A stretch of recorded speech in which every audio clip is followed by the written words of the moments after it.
Pose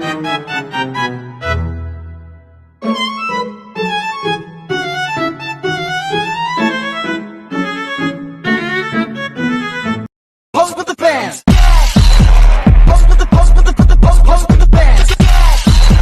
Pose with the pose with the pose with the fans. Pose with the fans.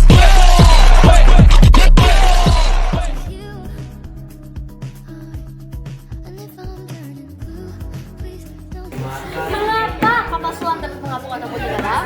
Ini semua karena mengatur masa jenisnya menurut prinsip Archimedes.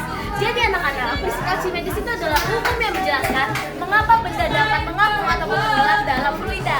Ini adalah hukum fisika menurut peningkatan pemahaman konsep hukum Archimedes berbasis pembelajaran model kooperatif tipe Tuesday to Stray. Ini dilansir dari jurnal. Jadi kapal selam itu dapat mengapung karena memang isi tangki pemberat dan dapat tenggelam karena mengosongkan tangki pemberat. Sehingga prinsip Archimedes itu dapat terjadi jika kita membuat kapal selam buatan. Jadi anak-anak, tugas kalian adalah membuat kapal selam sederhana yang bisa mengapung dan juga bisa tenggelam. Sekian untuk dari hari ini. Terima kasih. Kalau gitu tugas kita membuat kapal selam ya? Ya Karen, kalau begitu kita nonton video tutorial aja deh. Sudah tahu lu.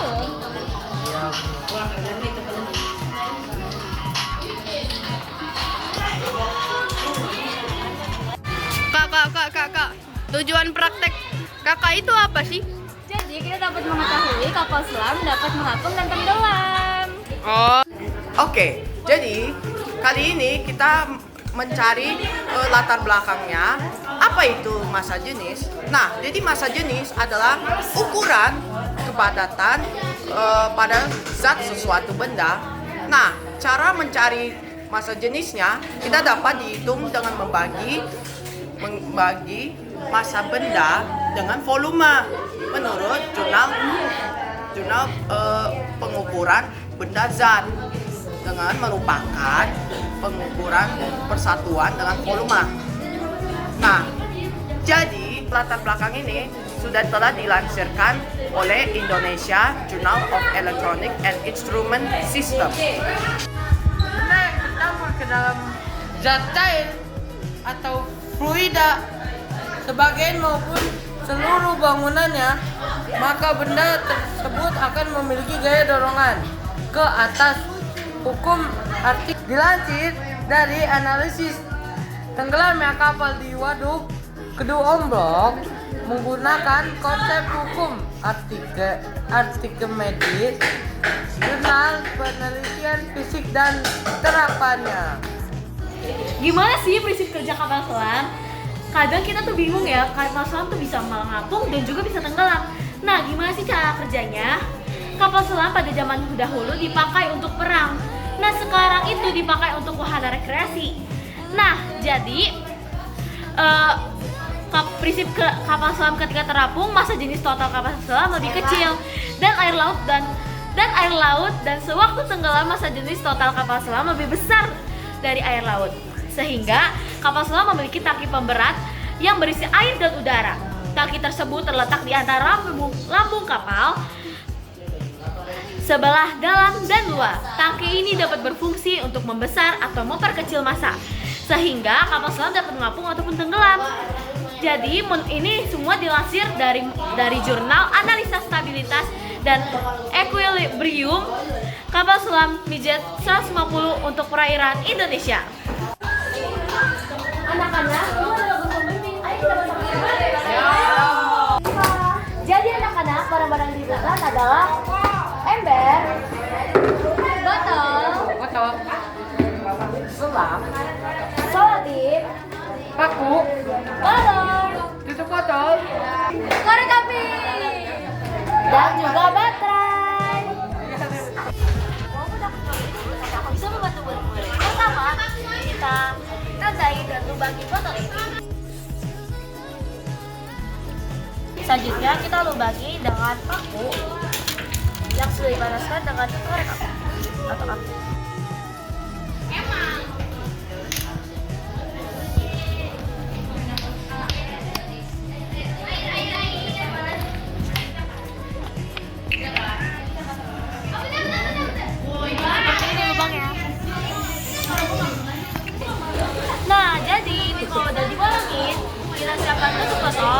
dalam atasnya juga bolongin ya. Kita bisa menggunakan cutter.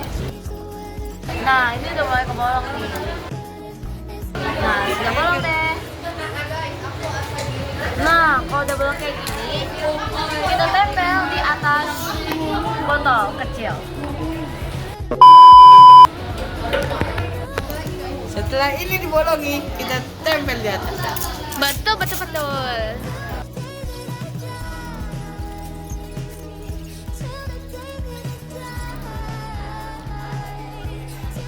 Setelah itu, tambahin dan bolongnya supaya selangnya bisa masuk.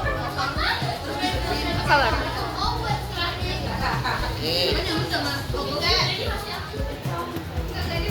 Apa punya? Setelah kita sudah bolongin botol tutup ini, kita bisa masukin selangnya ke dalam botol ini. Oke, nah kalau sudah, kita boleh masukin pakai itu sumpit bambu masuk di bagian bolongan ini. Nah, sudah jadi. Nah, jadi untuk pembuatan kapal selam ini kita tuh pakai kurang lebih 2 meter selang, tapi ini juga bisa kelebihan. Nah, jadi selanjutnya itu kita rekatkan balon ke selang menggunakan solatif. Usahakan kita rekatinnya yang kencang supaya hasil dari kapal selam kita juga lebih bagus. Nah, sampai seperti ini.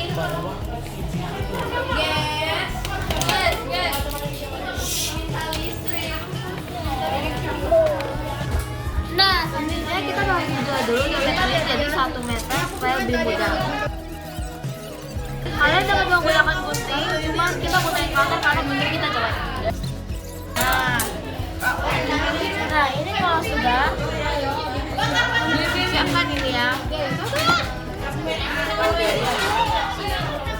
Kita masukkan selangnya ke salah satu bagian dari lubang ini. Nah, ini penggunaannya supaya kita bisa menutupnya.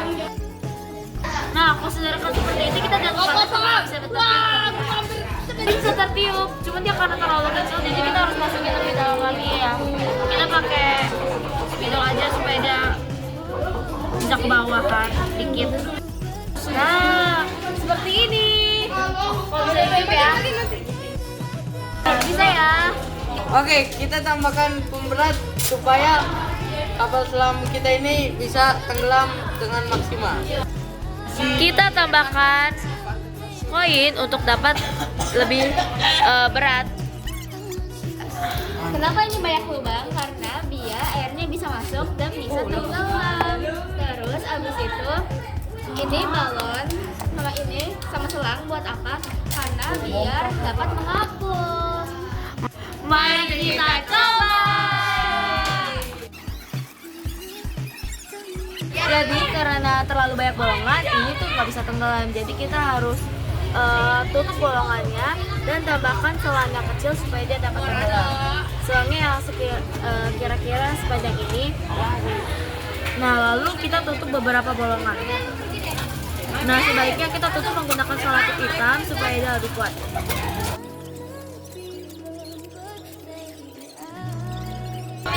Nah, ini kan ketul banget lah. Kita mau sulap jadi lebih bagus. Nah, jadi ini hasil akhir dari kapal selam kita. Jadi, kenapa di sini ada mengapung? Ini adalah batu supaya bisa lebih tenggelam dan ada beberapa bolongan supaya dapat tenggelam juga karena airnya masuk ke dalam botol. Nah, ini juga ada selang yang kecil. Nah, selang yang kecil ini berfungsi untuk dapat tenggelam juga. Nah, baru balon yang di dalam ini berfungsi untuk dapat mengapung dan juga selang ini. Mari kita coba. Jadi, cara kerja kapal selamnya itu adalah yang pertama kita celupin dulu biar air-airnya bisa masuk dan bisa tenggelam. Jangan lupa disedot lewat sedotan. Salah. Sedotan selang. Oke, sudah. Nah, kalau misalnya udah tenggelam seperti ini, kalian bisa tiup selangnya biar nanti balonnya tuh. Balonnya nanti dia bakal membesar, guys.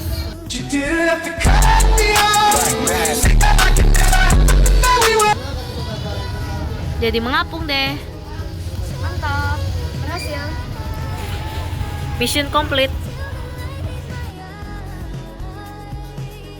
Melalui proyek kapal selam ini kami belajar bahwa hukum alam seperti gaya apung dan tekanan air adalah bagian dari rancangan Tuhan yang teratur saat merancang dan mengujinya.